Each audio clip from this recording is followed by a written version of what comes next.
Hello po, ako si John, 14 years kidney transplant. Ngayong araw to magbabasa tayo ng comment. Ito po yon. Sir, kwento ka naman about what happened and paano mo nalagpasan. So, ang tinutukoy po dito, kung paano ko nalagpasan being a dialysis patient to kidney transplant patient right now.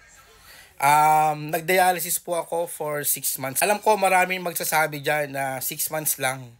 6 months ka lang nag-dialysis, mas maganda pa yung buhay mo na nag-dialysis ka lang for 6 months kaysa naman sa nag-dialysis na umaabot na ng taon, like 6 years, 5 years, 10 years, so on and so forth.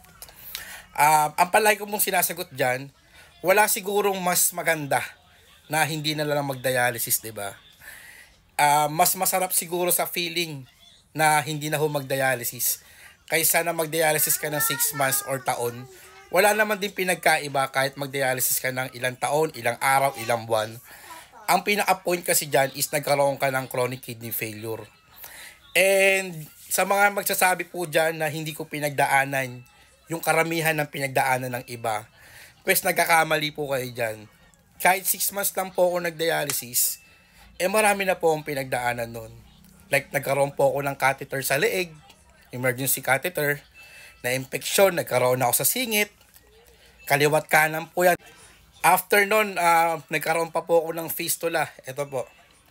And last year po, naoperahan pa po ako sa fistula gawa na nagkaroon ako ng pseudoaneurysm. So, paano nyo po sasabihin sa akin na madali lang po yung pinagdaanan ko? Diba? Ang dami kong pinagdaanan, ang daming operasyon, na-admit pa ako ng ilang beses. Tapos magsasabi dyan na madali lang yung pinagdaanan ko. Anyway, ikwento ko lang sa inyo at siguro sasabihin ko sa inyo, maraming makaka-relate sa akin na mga kidney transplant dito. Hindi ko po sinasabi to para magmalaki, hindi ko po sinasabi to para magyabang. Gusto ko lang po na magkaroon kayo ng inspirasyon. Ginagawa ko po to para magkaroon po kayo ng hope or pag-asa na balang araw, makikidney transplant din po kayo. Again, hindi ko po sinasabi to para magyabang lang. At ginagawa ko po ito para kahit sa simpleng paraan, makatulong po sa inyo. Sasabihin ko po sa inyo, maraming makaka-relate sa akin nito. Alam nyo, ang pinagdadaanan kasi ng dialysis patient sobrang hirap. Maraming mga pagsubok, ilang tusok, ilang sakit ang nararamdaman namin. Kaya yung sinabi ng doktor ko na pwede akong i-kidney transplant, talagang pinurso namin na ma-kidney transplant ako. Alam nyo, meron pa nga akong isang possible donor, yung tito ko. Siya yung possible donor ko, kaso hindi natuloy. Nagkaroon ng problema, natakot, and hinayaan ko na lang po. Pinabayaan ko na lang kasi alam ko may plano si Lord. At yun nga, dumating sa point na nakikita ng mga kapatid ko na nahihirapan ako sa dialysis ko. Again, 6 months lang po, hirap na po ako sa dialysis. 3 times a week ako nagda-dialysis, hirap na hirap po ako. Nakikita yun ng mga kapatid ko at mga magulang ko. Kaya nag-decide yung kapatid kong babae na siya yung magdo-donate sa akin. Pero hindi po ako pumayag. Yung nakita rin ng kuya ko na nahihirapan ako, siya na po yung nag-donate sa akin.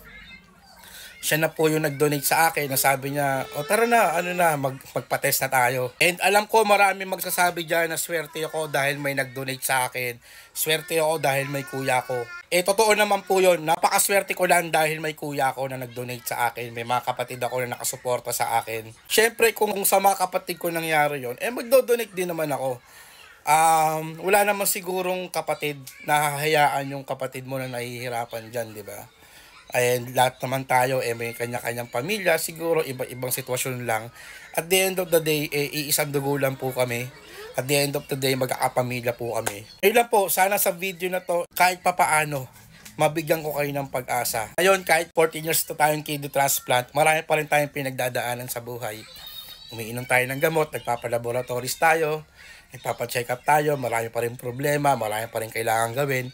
And ito nga, na-operahan pa tayo. And wala kasiguraduhan po ang buhay ng isang kidney transplant. Pero isa lang po ang masisigurado ko sa inyo, once na kidney transplant kayo and once na maging successful, matutuloy nyo pa po yung mga pangarap nyo and magagawa nyo pa po yung mga gusto nyo. Pero limitado lang din. At the same time, may mga obligasyon pa rin po tayo bilang kidney transplant. Nauna lang po ako, susunod na lang din po kayo. Ingat po palagi and God bless po sa ating lahat.